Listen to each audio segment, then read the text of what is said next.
In the solemn expanses of the English countryside, amidst rolling mists and the perpetual whispers of forgotten times, stood the ominous structure of Greymoor Hall. Once a grand estate, now succumbed to the ravages of time, it loomed like a specter over the moor, its broken windows and crumbling facade a testament to years of neglect.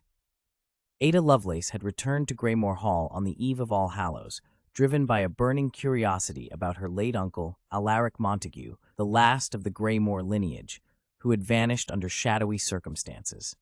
The villagers spoke in hushed tones about the ancient curse that plagued the Greymoor family, fearing the estate as if it pulsated with a life of its own.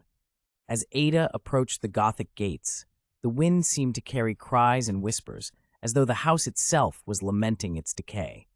The heavy iron gates groaned under her touch, a reluctant admission into the spectral world of her ancestors. She was met with a grand foyer draped in layers of dust and cobwebs, the dim light revealing faded portraits that eyed her with frozen glares.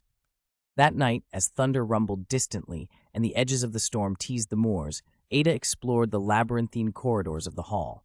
Flickering torches cast ominous shadows on the walls, painting macabre images that danced fleetingly in the periphery of her vision. In what seemed to be her uncle's study, she found a diary. Its leather cover cracked, its pages yellowed with age. Whispers intensified as she leafed through the diary, the candlelight trembling as though in fear. Her uncle's entries spoke of a malevolent spirit named Elena, bound to the estate by ancient rites and desperate for release. Alaric had become consumed by his quest to free Elena, his sense of reality blurring as he delved deeper into forbidden rituals. Heart-pounding, Ada heard a floorboard creak behind her. Turning slowly, her eyes met nothing but the endless dark. It was then that she felt it, a cold, unseen presence brushing against her skin, a sorrow so deep and chilling it seemed to seep into her bones. The whispers now screamed in her ears, urgent and pitiful. "Help me," they pleaded.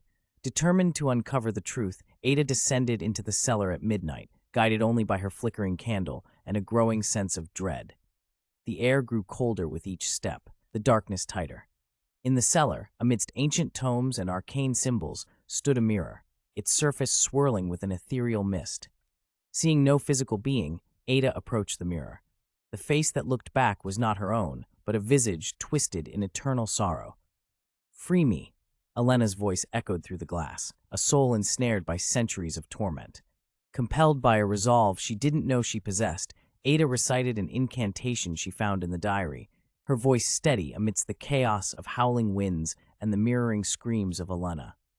As the final words slipped from her lips, a blinding light filled the cellar, and the mirror shattered, its fragments dispersing like dust carried by the wind.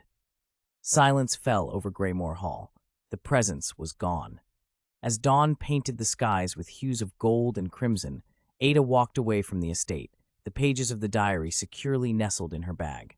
Though Elena was set free, the shadows of Greymoor Hall lingered in her mind, reminders of a night when the boundary between life and death was as thin as the veil of mist over the moors.